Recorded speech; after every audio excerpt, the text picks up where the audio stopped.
जो supreme court में इतने क्रिमिनल अपील पेंडिंग हैं, उसके लिए भी तो डायरेक्शन आना चाहिए। हाँ, कि उसको आप हाँ, 3 महीने के अंदर डिसाइड करिए। हाँ, कितने लोग आज जेलों में बंद पड़े हुए हैं, उसको तो आज से कभी नहीं डिसाइड किया गया। दारा सिंह 25 साल बिल्कुल 2 महीने हो चुके हैं, एग्जैक्ट डेट बता रहा हूं, 20 फरवरी सन 2000 में वो जेल में गए थे।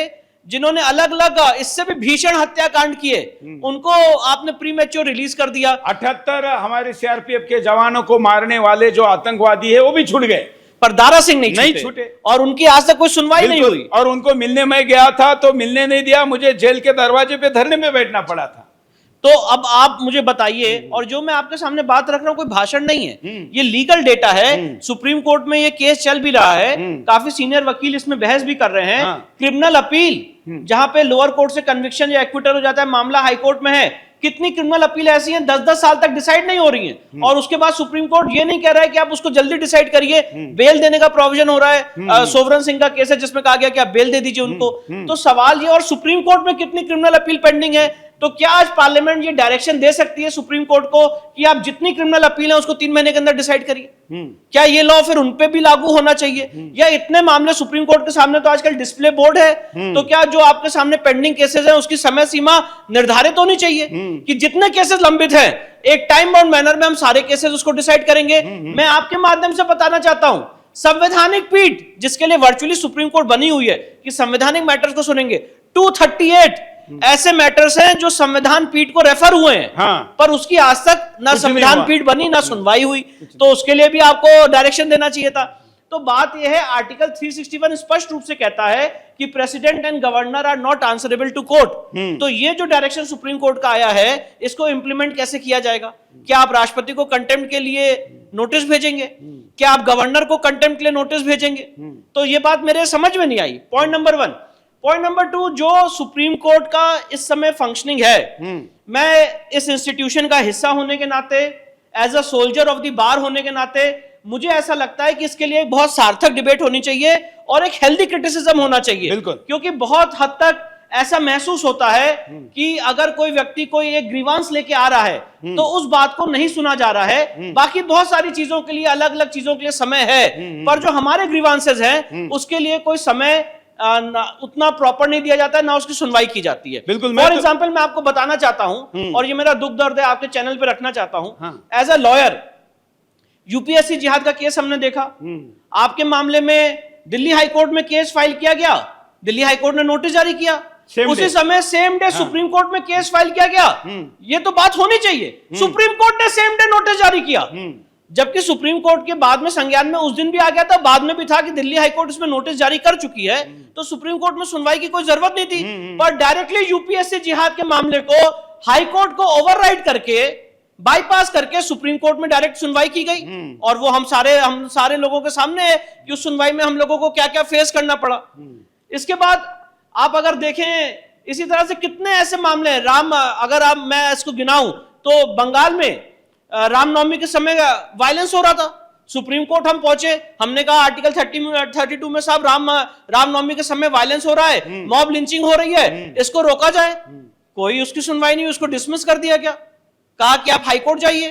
तो ये जो आर्टिकल वक्फ के मामले में भी तो ऐसा ही हुआ ना। बिल्कुल। आप लोगों को कहा हाईकोर्ट जाइए। मैंने वक्फ के मामले में रिकॉर्ड बोल रहा हूं, कोई बात रिकॉर्ड के अगेंस्ट नहीं बोल रहा हूं सर। वक्फ के मामले में 2018 में सुप्रीम कोर्ट में याचिका लगाई थी, और जो ऑनरेबल जज ने, अब ये बात मैं बोल भी देता हूं आपके चैनल के माध्यम से, हमें बोला गया कि आप सुप्रीम कोर्ट क्यों आ गए, इस मामले को हाई कोर्ट ले जाइए। और जो ऑनरेबल जज ने उस मामले को सुना था, डिसाइड किया था, वो बाद में कपिल सिब्बल के चैनल पे गए और इंटरव्यूज दिए। तो आप सोच सकते हैं कि जब आप उस मामले को डिसाइड कर रहे थे तो क्या विचारधारा थी आपकी। और ऐसे कितने उदाहरण हैं। तो आपने तो एक वर्ग ऐसा, उन्होंने अपना एक चैनल खोल रखा है और वो अपनी सारी बातें प्रचारित करते हैं, और जो उनकी विचारधारा के लोग हैं उन सारे जजेस को बुलाया जाता है, उनकी राय ली जाती है, और बाकी सारे लोग जो हैं वो अलग, वो उनकी आपकी उसकी कोई एक को एग्जिस्टेंस या जिसे कह सकते हैं म्यूचुअल रिस्पेक्ट तक नहीं है। फॉर एग्जाम्पल मैं आपको बताना चाहता हूं, ज्ञानव्यापी के मामले में जब मैं डेट के साथ बता रहा हूं, 21 जुलाई को ऑनरेबल डिस्ट्रिक्ट कोर्ट वाराणसी ने ऑर्डर दिया था 21 जुलाई 2023 को कि ज्ञानव्यापी के परिसर का एएसआई सर्वे कराया जाए, पूरे परिसर का, शिवलिंग के एरिया को छोड़ के। उस आदेश के अगेंस्ट आपको कहां जाना था? हाईकोर्ट जाना था। ये लॉ सबके लिए है, पर सीधे एक पक्ष सुप्रीम कोर्ट आ गया। सुप्रीम कोर्ट में बिना कोई याचिका के, बिना कोई पिटीशन के 24 जुलाई को सुबह सुबह सुनवाई की गई और 12 बजे आदेश आया कि हम स्टे कर रहे हैं सर्वे को, और आप 26 जुलाई के 5 बजे तक हाईकोर्ट में पिटीशन डालिए और उसके बाद हाईकोर्ट में सुनवाई हुई, बाद में वो अलग विषय है। पर सवाल यह है कि आप सीधे लोअर कोर्ट के डिसीजन को सुप्रीम कोर्ट में कैसे चैलेंज कर रहे हैं? संभल के मामले में जो 19 नवंबर को फैसला दिया गया, जो 24 नवंबर को फैसला दिया गया, उसके बाद आप सीधे सुप्रीम कोर्ट पहुंचे, एक सिविल जज सीनियर डिवीजन के ऑर्डर के अगेंस्ट सीधे सुप्रीम कोर्ट पहुंचे, और उसके बाद सुप्रीम कोर्ट ने उस पर रोक लगा दी लोअर कोर्ट की प्रोसीडिंग्स पे और कहा कि हाई कोर्ट जाइए, और सुप्रीम कोर्ट में भी याचिका पेंडिंग रखी, हाई कोर्ट में भी याचिका इस समय चल रही है। जो प्लेसेस ऑफ वर्शिप एक्ट है उसमें सुरेश जी आप जान के हैरान हो जाएंगे, 12 दिसंबर को कोर्ट बैठी बिना कोई सुनवाई के, ना कोई डिटेल डिस्कशन हुआ, ना हियरिंग हुई, जितने मुकदमे थे कहा इसमें कोई इफेक्टिव ऑर्डर नहीं पास किया जाएगा और बोला गया कि इसकी हम फाइनल हियरिंग करेंगे।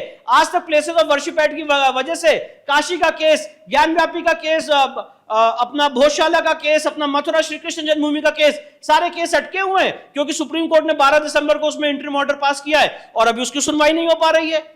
तो अब जैसे बात करते हैं, for example settled legal view है, ये मैं नहीं कह रहा हूं, आप जितने ज्यूरिस्ट से मिलेंगे वो ये कहेंगे कि एक्ट ऑफ पार्लियामेंट के ऊपर रोक नहीं लगाई जा सकती है। अगर पार्लियामेंट ने कोई लॉ पास किया है, आप जल्दी सुनवाई करके उसे असंवैधानिक, आप उसे असंवैधानिक घोषित कर सकते हैं, मैं मान रहा हूं इस बात को, आप उसे असंवैधानिक घोषित कर सकते हैं, पर एक्ट ऑफ पार्लियामेंट पे आप इंटरिम ऑर्डर नहीं दे सकते, आप उस पर रोक नहीं लगा सकते। पर वक्फ के मामले में आपने क्या किया? आपने कहा कि हम तो इसे, देखिए हम जब सुप्रीम कोर्ट के 2018-2020 में तो कहा कि हाई कोर्ट जाइए, पिछले 7 साल से 120 से ऊपर याचिकाएं देश के अलग अलग हाई कोर्ट में वक्फ को लेकर हमने दायर की, और आप जान के इसका जरा विश्लेषण करिए। जितनी बातें हमने कही कि वक्फ एक्ट में सेक्शन 40 ड्रैकोनियन है, असीमित अधिकार दे रहा है, पार्लियामेंट ने भी उससे अमेंडमेंट बिल में खत्म किया। हमने कहा कि जो सर्वे हो रहा है इसमें हिंदू समाज की संपत्ति जा रही है, सरकारी संपत्ति जा रही है, पार्लियामेंट ने अभी उसमें सेक्शन 3C लाके सरकारी संपत्ति को वापस लेने का प्रावधान बनाया, और भी बहुत सारे प्रावधान इस वक्फ अमेंडमेंट एक्ट 2025 में खत्म किए गए। हमें तो 7 साल में किसी भी कोर्ट ने कोई इंटरिम रिलीफ नहीं दी, कभी नहीं कहा कि हम इन प्रोविजंस पे रोक लगा रहे हैं, ये on the face of it draconian है, एकदम संविधान विरोधी है। 7 साल तक हम लड़ते रहे, अचानक जब पार्लियामेंट के दोनों हाउसेज ने वक्फ अमेंडमेंट बिल को पास कर दिया और वक्फ अमेंडमेंट एक्ट 2025 बन गया, सुप्रीम कोर्ट में सुनवाई हुई और सुप्रीम कोर्ट में बात ये बात नहीं हुई कि इसको हाई कोर्ट क्यों ना भेजा जाए, जबकि चीफ जस्टिस साहब ने हियरिंग के दौरान कहा था कि हमारा ये सजेशन है कि इसको हाई कोर्ट भेजा जाए और एक कॉमन हाई कोर्ट में सारी याचिकाओं को भेज दे, उस पर वहां पे सुनवाई हो। और मुझे लगता है यही डायरेक्शन होना चाहिए था, सीधे हाई कोर्ट को बाईपास करके सुप्रीम कोर्ट क्यों आना चाहिए, पर वो डायरेक्शन नहीं दिया गया। डायरेक्शन ये दिया गया कि आपने इसमें नॉन मुस्लिम मेंबर कैसे रखा है, आपने इसमें वक्फ बाय यूजर का जो आपने क्लॉज लाए सेक्शन 3 वो ड्रैकोनियन है, और मेरिट्स पे बात होने लग गई, सारा जो केस है वो मेरिट्स पे चलने लग गया। तो सवाल ये है कि जो मेरिट्स का इशू था, ये मेरिट्स का इशू तो हम भी लेके आए थे, पर हमारी तो कभी कोई याचिका पे सुनवाई नहीं हुई। यहां तक भी याचिका लगाई गई थी सुरेश जी कि 120 याचिका देश के अलग अलग हाई कोर्ट में चल रही हैं। आर्टिकल 139 में प्रोविजन है कि अगर एक मामला एक से अधिक हाई कोर्ट में चल रहा है तो उसको सुप्रीम कोर्ट अपने पास मंगा सकती है और उसकी सुनवाई कर सकती है कि स्प्लिट ओपिनियन ना हो, डिफरेंट वर्डिक्ट्स ना आए।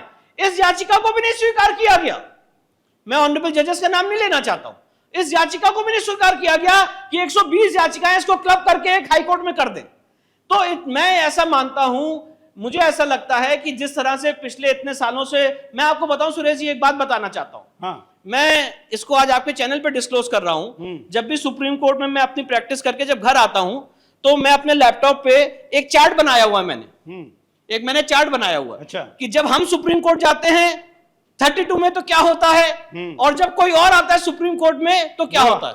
ये मैंने चार्ट बनाया है, हाँ। और ऑर्डर के साथ, हाँ। कि कभी कभी इसको देश के सामने बोला जाए, हाँ। और देखिए अभी जहांगीरपुरी में डिमोलिशन हो रहा था, हाँ। सीधे सुप्रीम कोर्ट चले गए और सुप्रीम कोर्ट ने जहांगीरपुरी डिमोलिशन पे रोक लगा दी। इतने ऐसे हिंदू मंदिर हैं जिनको तोड़ा जाता है, कभी सुप्रीम कोर्ट ने रोक नहीं लगाई। आई एम सॉरी टू से सर, सेम शहर।